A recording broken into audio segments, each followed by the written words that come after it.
faites l'usage de l'arbre, du manguier, n'est-ce pas? Et si vous avez la connaissance pour faire quelque chose de ces feuilles, eh bien évidemment, vous faites l'usage, n'est-ce pas, de consommation des feuilles de l'arbre, de ce manguier-là, n'est-ce pas? Si vous avez de l'intelligence, amen, gloire au Seigneur, et amen, avec les écorces de ce manguier-là, vous avez certaines connaissances pour faire l'usage de cela, eh bien, ça peut être emmené dans les pharmacies, ça peut être aussi les feuilles et les racines peuvent être aussi emmenées dans les pharmacies, n'est-ce pas? Amen. Et faire l'usage de la guérison du corps de l'homme. Et nous avons découvert dans le livre de l'Apocalypse, il y a eu un arbre, n'est-ce pas, qui était au milieu de la place de la ville. Et les feuilles de cet arbre doivent servir comme remède, n'est-ce pas? Donc, des remèdes qu'on pourrait trouver dans les pharmacies. Est-ce correct?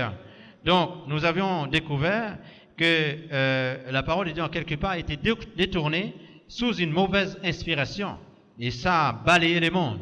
Et aujourd'hui encore, beaucoup en sont victimes. Mais nous croyons que Paul peut, à nos jours, s'adresser à un reste qui pourrait ne pas être séduit. Gloire au Seigneur. Et le frère, la lecture qu'il a faite tout à l'heure, montre qu'il y a des choses légères. Et nous devons aller devant le Seigneur avec un cœur sincère. Gloire à Dieu. Un cœur sincère. Et Jésus-Christ lui seul, c'est-à-dire la parole, n'est-ce pas, 1 Timothée, la parole, gloire au Seigneur, doit nous fortifier. C'est la parole de Dieu qui nous fortifie. Gloire au Seigneur. Donc, à un moment donné, Ève a pris la commande. C'est dans sa volonté, après la conversation qu'il a eue avec son mentor. Eh bien, en parlant de mentor, vous savez très bien qu'aujourd'hui, il y a des domaines spirituels, soi-disant, qu'on établit des mentors, n'est-ce pas? Des mentors sur des gens, et pour faire d'eux des poids. Des poids, je parle de poids, nourriture, P-R-O-I-E, poids, n'est-ce pas? Ce sont des vautours qui font de ces gens-là leur poids et pour manger leurs biens. Et nous avons découvert aussi, même dans ces soi-disant congrégations évangéliques ou tout le reste, les gens, quand ils sont en retard, on les fait faire des pompes, n'est-ce pas? Et ils sont imbibés dans des choses erronées, diaboliques, des fausses inspirations. Et vous voyez des athlètes qui sont invités à venir faire de la publicité ou soi-disant guérison. Et ces athlètes-là, vous les voyez en train de marcher avec tout ce qui est faux sur eux, physiologiquement. Et dans leur esprit, vous savez très bien qu'ils sont manipulés sous une fausse inspiration diabolique, abominable, et qui sont en train de prendre position de plus en plus dans le monde au nom de Jésus. Et beaucoup de gens sont séduits à cause de cela. Vous voyez? Et la Bible nous met en garde, frères et sœurs. Dieu s'adresse à un petit peuple, et le Seigneur a fait cette mise en garde-là. Nous devons vérifier chaque chose selon les Écritures. Gloire au Seigneur. Nous devons avoir le moyen spirituel, l'autonomie spirituelle pour bien vérifier avec une loupe spirituelle, pour regarder les choses et agrandir le lot, pour pouvoir découvrir bien ce que cela représente, ou ce que le diable essaie de nous envoyer au nom de Jésus, n'est-ce pas? Et la Bible dit, ce seront des faux docteurs, des faux, on a montré des prédicateurs soi-disant, et qui ont des dettes au-dessus de leur tête, des crédits, etc. Et ils essaient de faire des choses miraculeusement, faire des guérisons, projeter des choses et que les gens viennent pour payer, n'est-ce pas, afin qu'ils comblent leurs dettes. Vous voyez, frère, des escrocs spirituels. Mais la parole de Dieu est là pour combattre ces démons-là. Et vous devez savoir qu'ils sont animés d'un esprit.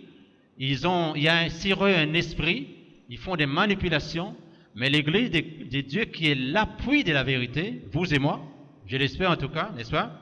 Vous qui êtes ici, le Seigneur est là pour vous parler, vous donner ce réveil spirituel. Enfin, de manière, lorsque vous êtes chez vous, vous avez en vous ce réveil-là, et lorsque quelqu'un vous parle, amen, eh bien, vous devez comprendre par quel esprit il est animé, n'est-ce pas? N'est-ce pas? Amen, gloire au Seigneur.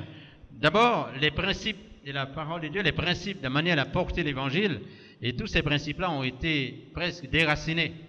Et nous les verrons, et le Christ a fait cette mise en garde-là. Il dit des faux prophètes s'élèveront. Et au moment où ces faux prophètes s'élèveront, ils essaieront de faire beaucoup de miracles, et pour attirer beaucoup de personnes, beaucoup de gens seront attirés. Il y aura aussi des tremblements de terre, le monde sera bouleversé, et beaucoup se mettront à haïr les uns les autres, à se trahir les uns les autres. Et vous savez que souvent, la trahison, c'est déjà un esprit qui le fait, une mauvaise inspiration. Et cette mauvaise inspiration diabolique anime la personne pour trahir l'autre, que ce soit par des paroles qui ne peuvent pas être dites en face de la personne. C'est une trahison. Vous comprenez? C'est une trahison. Que ce soit des actions qui ne peuvent pas être menées en face de la personne, c'est la haine est là. Et David parle de la sainte haine. L'Église peut avoir une sainte haine contre la vie de ce monde. Puisque David l'avait. Il dit, j'ai une sainte haine contre le monde. Et nous pouvons posséder cette sainte haine-là, n'est-ce pas, pour pouvoir faire en sorte à ce que leur dire que là vous êtes mal positionné. Et je ne vous hais pas, vous-même en tant qu'individu, mais je hais ces démons qui vous poussent à faire ce genre de choses, n'est-ce pas? Gloire au Seigneur. Et ça, Dieu prend plaisir de ne pas aimer le monde. Le contraire d'aimer, c'est haïr, n'est-ce pas? N'est-ce pas? Donc, quand vous n'aimez pas le monde, en tout point de vue, vous avez de la haine contre le monde. Et cette haine, vous le possédez. Dieu bénit votre cœur de l'avoir possédé, n'est-ce pas? Comme Christ a condamné le péché et le diable, il n'aime pas le diable, n'est-ce pas? Amen. Il n'aime pas le péché, donc il a une sainte haine. Et David a été inspiré pour dire, j'ai en moi une sainte haine. Pas contre vous physiquement, mais contre l'esprit par lequel vous êtes animés. Et ces démons ont besoin d'être haïs par les croyants, n'est-ce pas? L'apôtre Paul dit aux Corinthiens, qu'y a-t-il de commun entre Dieu et Bélial? Gloire à Dieu. Donc nous sommes réveillés, frères et sœurs, et je parle d'un réveil sous la forme de réforme. Parce que vous savez, dans le mot réveiller ou se réveiller, hein, je me réveille, tu te réveilles, nous nous réveillons, etc. Il se réveille, c'est un verbe à l'infinitif ou forme pronominale, n'est-ce pas? Donc on dit je me réveille. Mais vous savez, après, le même qui s'est réveillé peut se rendormir, n'est-ce pas? N'est-ce pas? Mais quand vous êtes transformé, donc vous êtes maintenant transformé par le Seigneur, vous dépassez un petit réveil, gloire au Seigneur. Vous ne pouvez plus être rendormi par le monde, l'esprit du monde, n'est-ce pas? Puisque Christ vous a transformé, gloire au Seigneur. Donc il vous donne cette résurrection-là en lui, et vous êtes projetés dans le monde des ténèbres. Donc ce soir, frères et sœurs, c'est la victoire, le sujet c'est la victoire des croyants sur le monde de l'iniquité. La victoire des croyants sur le monde de l'iniquité, n'est-ce pas? Et en l'occurrence sur le mystère de l'iniquité, n'est-ce pas? Le mystère de l'iniquité agit dans son monde, n'est-ce pas? Mais nous savons qu'il y a un autre mystère qui est le mystère de la piété. Le mystère de la piété a été manifesté, n'est-ce pas? N'est-ce pas? 1 Timothée 3,16, je crois, le mystère de la piété a été manifesté, a été vu des anges, cru dans le monde, enlevé dans la gloire. Ça, c'est le mystère de la piété. Et vous savez, il y a d'autres textes qui disent, n'est-ce pas, il y en a qui ont aussi de l'apparence de la piété. Voyez-vous, ils essaient de manifester une apparence d'une piété, soi-disant, ils donnent l'apparence d'être pieux, mais ils ne le sont pas. Mais Christ, lui, a manifesté le mystère de la piété, n'est-ce pas? En tout point de vue, en amour, en force, amen, en puissance. Il a manifesté le mystère de la piété. Il a été vu des anges. Il a été cru dans le monde. Il a été enlevé dans la gloire. Et c'est du fait que Christ lui-même a manifesté le mystère de la piété, Dieu en Christ a manifesté le mystère de la piété. Donc le corps de Christ doit pouvoir résister devant le mystère de l'iniquité. Amen. Puisque Christ, qui est le chef de ce corps, a manifesté le mystère de la piété, 1 Timothée 3, on peut le lire d'ailleurs, 1 Timothée chapitre 3, si vous le voulez bien. Amen. 1 Timothée 3. Nous lisons ici le verset 16. Et sans contredit, Voilà quelque chose de merveilleux. Il n'y a pas de contredit là. Il ne peut pas y avoir de contredit dans ce que Dieu veut révéler. Il ne peut pas y avoir de contradictoire dans ce que Dieu veut révéler et dans ce qu'il a révélé pour son corps et son Église. Et sans contredit, S-A-N-S, sans contredit, le mystère de la piété est grand. Dieu a été manifesté en chair. J'espère que vous l'avez sous vos yeux. Dieu a été manifesté en chair, justifié par l'Esprit. Ici, il s'agit de Jean 4, 24. Dieu est esprit, n'est-ce pas? Et Dieu a été manifesté en chair. Il a aussi, pendant la manifestation de la chair, cette chair a été aussi, qui est le corps de Dieu, le Jésus de Nazareth, a été justifié par l'Esprit. C'est-à-dire, le Saint-Esprit lui a rendu juste, n'est-ce pas? Amen. Vu des anges. Les anges l'ont adoré. Gloire au Seigneur. Or, l'Église de Christ aujourd'hui ne doit pas être dans l'adoration des anges. Rendre un culte aux anges, ni rendre un culte aux hommes, n'est-ce pas? Prêcher aux nations, c'est Jésus, n'est-ce pas? Cru dans le monde, gloire au Seigneur, et enlevé dans la gloire. Quoi? Le mystère de la piété a été manifesté, Dieu a été manifesté dans la chair, n'est-ce pas? Dieu a été manifesté en chair, le mystère de la piété est grand, n'est-ce pas, frère? C'est Dieu. Quand on a vu Jésus, c'est Dieu qui a été manifesté en chair. Et ce Jésus, il est saint. Vous comprenez? Donc il a manifesté des choses saintes. Et c'est Dieu en lui qui a manifesté cela. Il a été vu des anges. Il a été cru dans le monde. Qu'en est-il de ce qu'il vient de nous dire dans Matthieu chapitre 24? Nous voulons y retourner voir, de manière à pouvoir nous porter à un niveau élevé. Gloire au Seigneur. Gloire à Dieu. Et il dit, des tribulations auront lieu. Matthieu 24. Des faux prophètes se lèveront. Vous comprenez? Des faux prophètes se lèveront. Vous avez des faux dollars. Qu'est-ce que vous voyez sur le vrai dollar? Sur le vrai dollar, vous verrez. Vous verrez un équerre.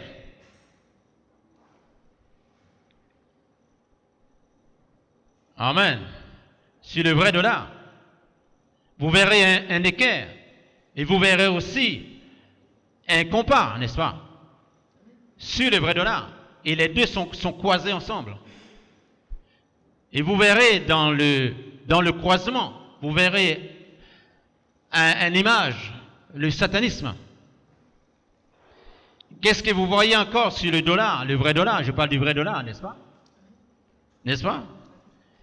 Il en est de même aussi sur le vrai message de Christ. Il y a aussi un vrai message de Christ. Et le diable essayeront de faire exactement ce que le vrai message a fait. Parce qu'il ne ferait que copier. Mais c'est à nous de savoir. Et parlant du dollar, on sait très bien qu'il est beaucoup qui possèdent. Eh bien, ils se sentent tellement fiers. Mais vous verrez même les anciens présidents américains qu'on a porté leur réfugiés sur ces dollars à leur époque, ces anciens présidents ne sont plus là. C'est-à-dire ils sont passés avec leurs réfugiés, leurs dollars et leur pouvoir d'argent. Ils sont tous été éliminés par la mort. N'est-ce pas? Mais vous et moi avons le privilège de savoir que nous avons l'espérance de la vie éternelle. N'est-ce pas? Parlant de l'espérance, vous savez que nous devons aller plus loin que l'espérance. Passer de la foi à l'espérance et de l'espérance à la charité. Car c'est seulement la charité qui ne périra jamais.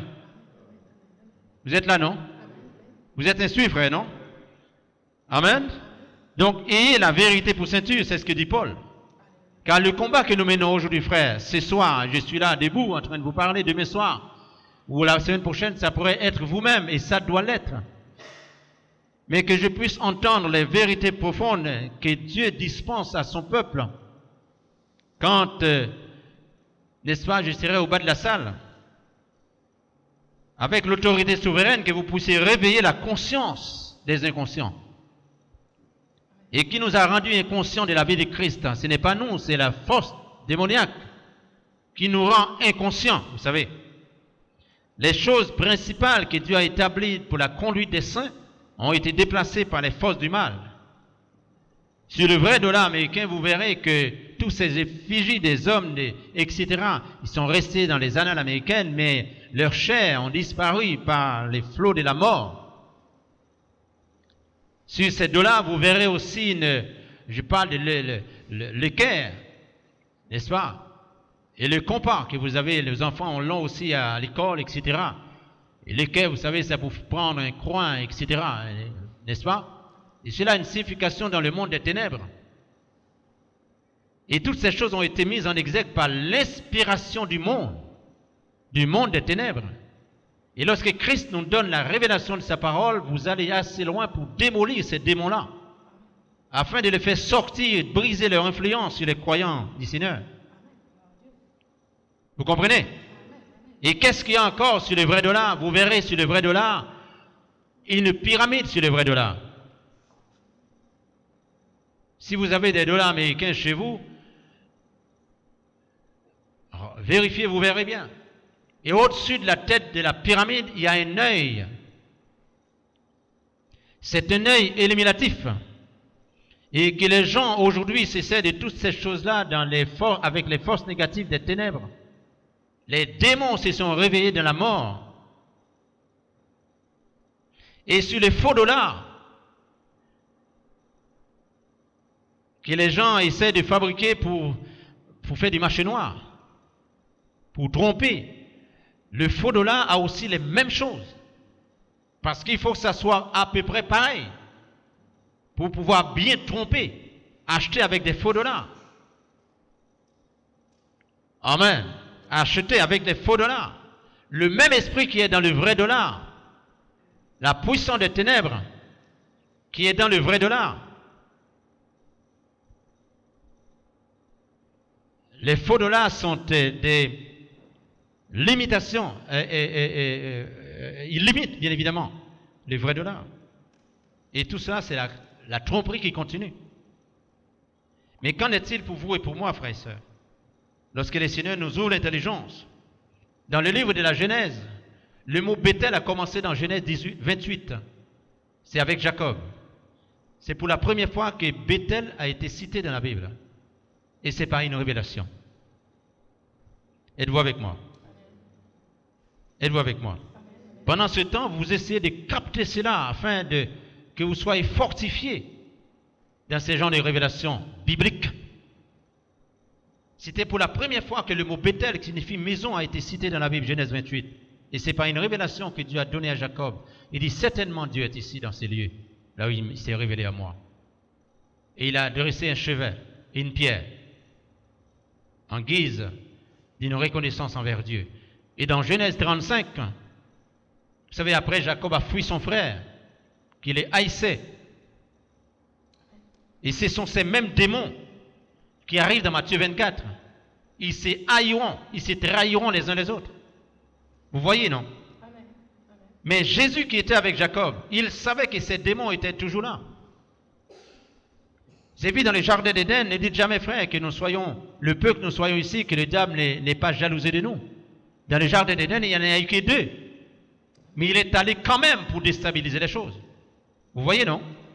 Il n'y a eu que 2 croyants dans le jardin d'Éden. Ça ne lui a pas dit, mais, comme ils ne sont pas nombreux, je vais laisser attendre qu'ils soient beaucoup plus nombreux pour les disperser. Que 2. Il est entré quand même. Vous voyez, non? Donc nous avons intérêt, frère, d'être forts dans la parole de Dieu et aller de l'avant, n'est-ce pas? Dans Genèse 35, il dit, monte à Bethel, là je dresserai un autel à l'Éternel, qui m'est apparu le jour où je fuyais mon frère Jacob. C'est la révélation de Genèse 28. Gloire au Seigneur. Et un peu plus tard, pendant ce temps de réveil, eh bien, Jacob pouvait aller à Bethel. Il pouvait aussi aller à Gilgal. Mais vous et moi, nous l'avions lu comme ensemble la fois dernière dans le livre d'Amos chapitre 4, verset 4, Amos chapitre 5, le verset 5. Dieu disait à Israël, n'allez plus à Bethel. Est-ce que vous vous en souvenez? Est-ce que vous vous en souvenez? Donc, n'allez plus à Bethel. Le même Dieu qui a été adoré à Bethel, c'est ce même Dieu qui dit, n'allez plus là-bas à Bethel. Le même Dieu qui était à Gilgal, qui a parlé à Jacob, c'est le même Dieu qui leur a dit, mais n'allez plus à Gilgal.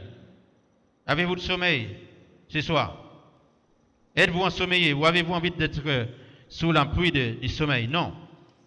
Soyons réveillés, frères et sœurs. Ils se trahiront. La charité du plus grand nombre s'y refroidira. Mais est-ce que cela peut faire... Est-ce que Dieu peut avoir peur? Non. Non. Quand la charité du plus grand nombre s'y refroidirait, eh bien, un petit nombre qui serait resté gardera la foi et retournerait dans les principes, pas des principes élémentaires, mais des principes fondamentaux pour marcher avec le Seigneur et le Seigneur seul, n'est-ce pas? Alors, on vous lira le verset 9, 24, Matthieu 24. Le verset 11 dit, plusieurs faux prophètes se lèveront. Plusieurs faux prophètes se lèveront. Parce que l'iniquité, le verset 12 dit, l'iniquité se sera accrue. L'amour du plus grand nombre, se refroidira. N'est-ce pas, frère? Mais celui qui persévérera jusqu'à la fin. Et au cours du ministère, nous avons vu beaucoup de personnes venir au baptême. N'est-ce pas? Ils ont reçu le baptême. Mais Dieu n'attend pas que quelqu'un se fasse baptiser sans aller retourner dans le péché. Dans le péché où nous marchions autrefois. Quand nous étions sans Dieu, sans Christ, qu'est-ce qui se passait? Le diable prenait, en pensant que nous marchions avec le Seigneur, vous savez, on était sous l'influence des faux hommes, des faux prophètes. Amen. Des faux prophètes. Mais pensant que nous étions avec le Seigneur. Mais qu'est-ce qu'il y a eu? Il y a eu la vie de péché, mais de toute nature. L'homme faisait ce qu'il voulait, la femme faisait ce qu'il voulait, ce qu'elle voulait. Mais lorsque Dieu a ouvert les yeux et l'intelligence, c'est là que le réveil est venu pour se dire, mais il y a quelque chose qui ne va pas, voyez. Gloire au Seigneur. Et à nos jours aujourd'hui, lorsque la parole de Dieu nous a été révélée, nous ne pouvons plus marcher comme avant. Nous ne pouvons plus, n'est-ce pas? Le système dénominationnel est comme nous pouvons le voir aujourd'hui. Le lesbianisme, l'homosexualité, le féminisme, etc. Tout ça est en plein jour.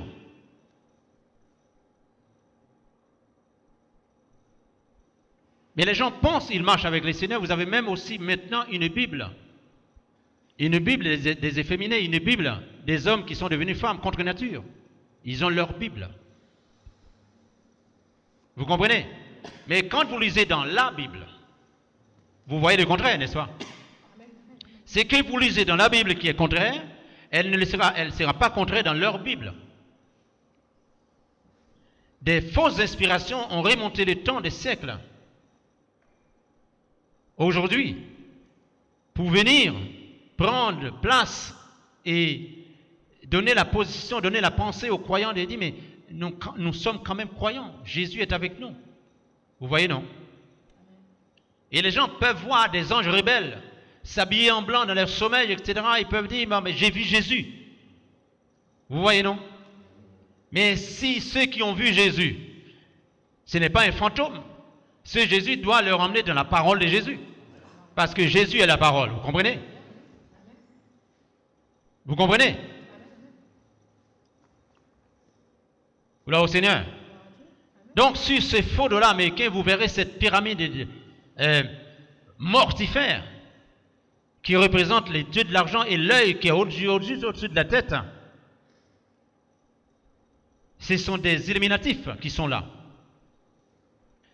Et quand vous parcourez la route du monde, vous verrez comment les esprits démoniaques et ceux qui pensent qu'ils sont avec le Christ le Seigneur, quand vous et moi étiez de leur nombre, qu'est-ce qu'il y a eu, frère? Disons-le. Parce que la vie de la repentance est en vous, est en nous, n'est-ce pas? Nous n'avons point honte de l'évangile. Vous comprenez? Qui a honte de l'évangile ce soir? Paul dit, je n'ai point honte de l'évangile.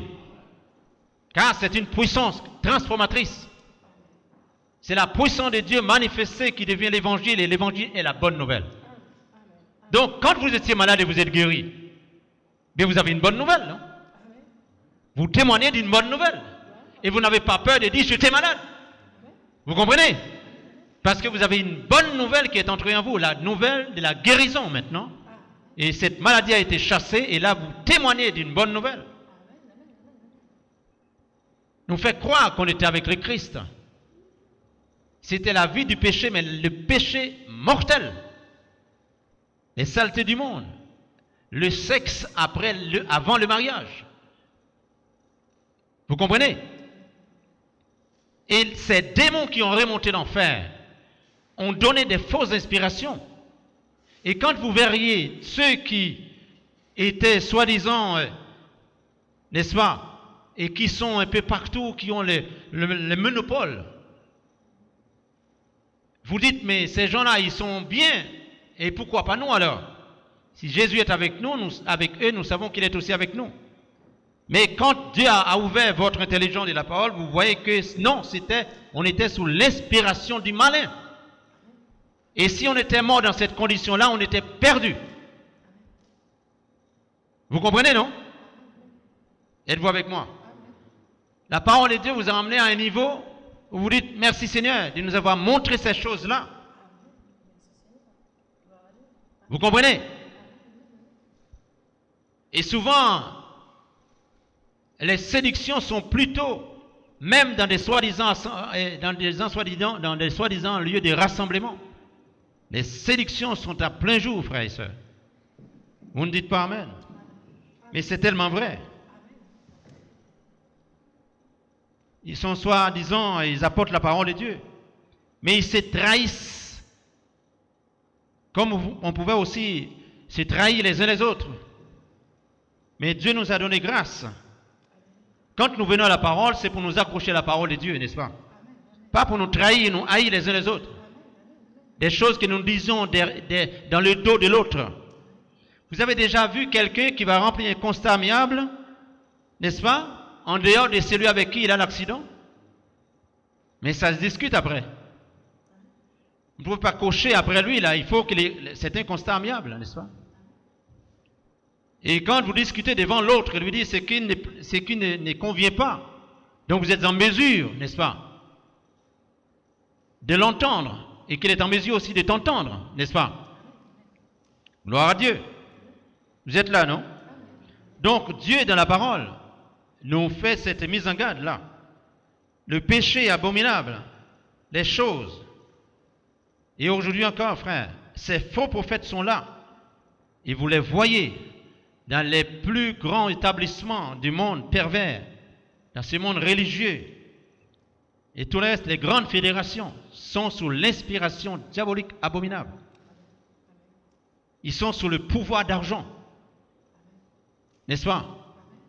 Et ils manipulent les plus faibles avec leur voix illuminative pour attirer les plus faibles sous leur inspiration satanique.